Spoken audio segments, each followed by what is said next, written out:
Hi friends, మీకోసం ఈరోజు నేను బిస్కెట్స్ చేసి చూపించబోతున్నానండి. ఈ బిస్కెట్స్ నేను ఫస్ట్ టైం చేశాను, అయినా ఒకసారి ట్రై చేయాలి కదా. నా స్టైల్లో ఇలా ఒకసారి ట్రై చేయండి. మీకు నచ్చితే నా వీడియో లైక్ చేయండి. యూస్ఫుల్గా అనిపిస్తే మీ ఫ్రెండ్స్ అండ్ ఫ్యామిలీ మెంబర్స్కి షేర్ చేయండి. ఇంకా నా వీడియోస్, నా వంటలు, నా వెరైటీస్ అన్నీ నచ్చితే నన్ను సపోర్ట్ చేస్తూ సబ్స్క్రైబ్ చేసుకోండి. ఓకేనా? ఇప్పుడు ప్రాసెస్, ఇంగ్రీడియంట్స్ క్లియర్గా, క్లారిటీగా మీకు అర్థమయ్యేలా చూపించి చెప్తాను. ఫాలో అయిపోండి. వీడియోలోకి వెళ్ళిపోదాం, వచ్చేయండి. మరి ఇదిగోండి, మైదా పిండి 2 కేజీలు, 2 కేజీల పంచదార, నెయ్యి 1/2 కేజీ, చిటికెడు సాల్ట్ కూడా వేస్తున్నాను. యాలకులు ఒక 10 గ్రామ్స్ కరెక్ట్గా సరిపోతాయి. నేను 30 గ్రామ్స్ తెచ్చి పెట్టుకున్నాను అనమాట. ఇంకా 10 గ్రామ్స్ మాత్రమే యూజ్ చేశాను, సరిపోతుంది. ఎక్కువగా అవసరం లేదు, మరి ఎక్కువగా ఫ్లేవర్ ఎక్కువైపోయినా తినలేము కదా. ఇదిగోండి, పంచదారని 2 కేజీలంతా వేస్తున్నాను. పంచదారతో పాటు యాలకులు కూడా ఒక 10 to 15 గ్రామ్స్ వేసుకొని మిక్సీలో పౌడర్లా పట్టేసుకోండి. ఇంకా మైదా పిండిని కూడా కొలిచి వేసుకుంటున్నాను. పంచదార తగ్గుతుందేమో, తక్కువ పడుతుందేమో అని చెక్ చేసుకొని, కానీ కరెక్ట్గా 2 కేజీలకి 2 కేజీల పంచదార సరిపోయింది. ఒకవేళ మీరు స్వీట్ తక్కువగా తినే వాళ్ళైతే పంచదార క్వాంటిటీని తగ్గించేసుకోండి, అప్పుడు కరెక్ట్గా సరిపోతుంది. ఇంకా పిండిని ఈ డబ్బాతో 2.5 డబ్బా అయిందనమాట మైదా పిండి. ఇంకా నేనైతే జల్లించట్లేదు, మీకు ఇంట్రెస్ట్ ఉంటే జల్లించుకోండి. జల్లించేసుకొని ఇంకా దీంట్లోనే పంచదార ఈ పిండిని 2 బౌల్స్లోకి ట్రాన్స్ఫర్ చేసుకొని మిక్స్ చేసుకుంటున్నాను అనమాట. ఎందుకంటే మనకి ఒకే బౌల్లో ఇంత పిండి కలపలేం కాబట్టి రెండిట్లో మిక్స్ చేసుకుంటున్నాను, ట్రాన్స్ఫర్ చేసుకొని. పంచదారను కూడా దీంట్లోనే మిక్స్ చేసుకొని కలిసిపోయేంతలాగా చేత్తోనే కలుపుకోండి రెండిట్లో. ఇంకా ఇది కలిపేసుకొని పంచదార పౌడర్ కూడా మిక్స్ చేసేసుకొని దీంట్లోనే మొత్తంగా వేస్తున్నాను. మీరు ఒక 1/2 కేజీ తగ్గించుకోండి, స్వీట్ ఎక్కువగా అనిపిస్తే. వేసేసుకొని మిక్స్ చేసుకొని పక్కన పాన్ పెట్టేసుకొని ఇంకా ఆయిల్ ప్లస్ నెయ్యి 2 వేసి చేస్తున్నాను అనమాట. ఒక్క నెయ్యే 2 కేజీలంత పిండికి సరిపోదు కాబట్టి 1/2 కేజీ నెయ్యి ప్లస్ 150 గ్రామ్స్, ఒక 100 గ్రాములు తగ్గించి 1/2 కేజీ నూనె అనుకోండి, 150 గ్రామ్స్ నూనె మొత్తంగా వేసేసుకొని ఇంకా 2 కలిపి హీట్ చేసుకుంటున్నాను. గోరువెచ్చగా హీట్ అయితే సరిపోతుంది, మరీ ఎక్కువగా హీట్ చేయొద్దు. మనకి బిస్కెట్స్ క్రిస్పీగా కూడా రావడం కోసం ఇలా ట్రై చేయండి. ఆయిల్ వేయకపోతే మనకి క్రిస్పీగా రావు. ఒకవేళ బేకింగ్ బిస్కెట్స్ అయితే మనకి హీట్ చేయనవసరం లేదు. నేను డీప్ ఫ్రై చేస్తున్నాను అనమాట బిస్కెట్స్ని, అందుకే హీట్ చేస్తున్నాను. ఇంకా ఈ హీట్ చేసుకున్న నెయ్యి, ఆయిల్ మిశ్రమాన్ని ఈ బౌల్స్లో వేసేసుకొని ఇది కూడా ముందు ఈ పిండి మిశ్రమంలో కలిసేలాగా కలుపుకోవాలి.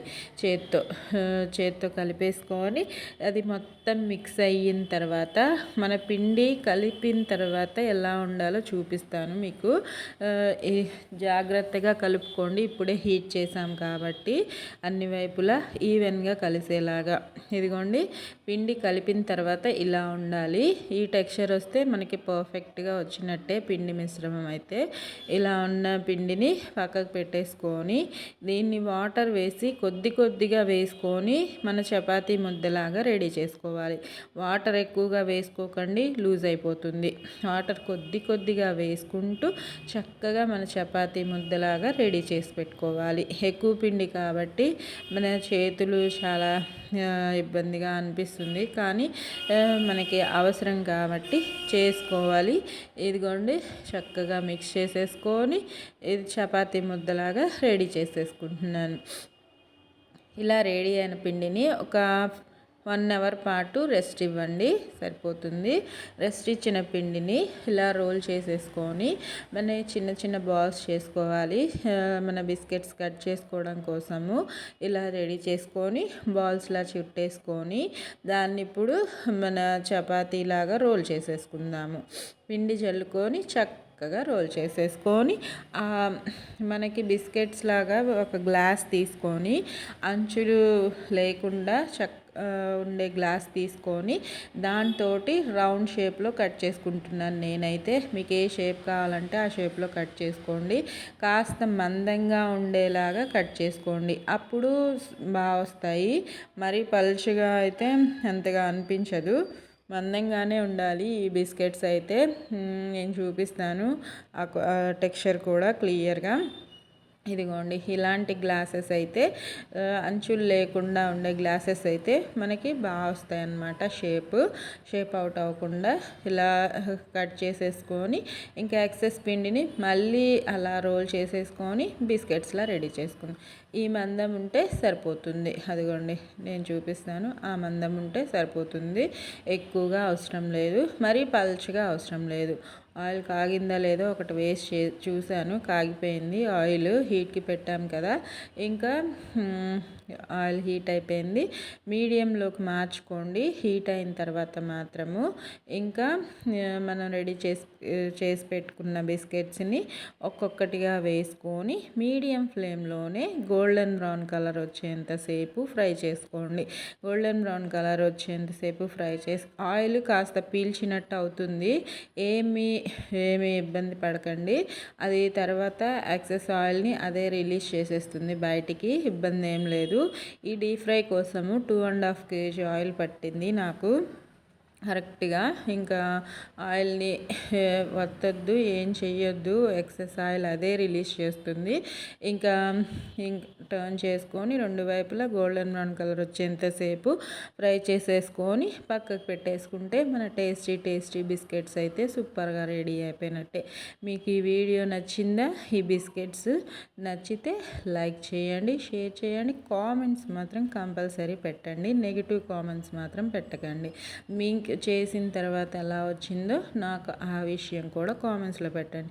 మనం బయటికి తీసేటప్పుడు ఇలా మెత్తగా అనిపిస్తాయి, కానీ ఒక 1/2 అవర్ కానీ 1 అవర్ కానీ రెస్ట్ ఇస్తే మనకి క్రిస్పీగా వస్తాయి అన్నమాట.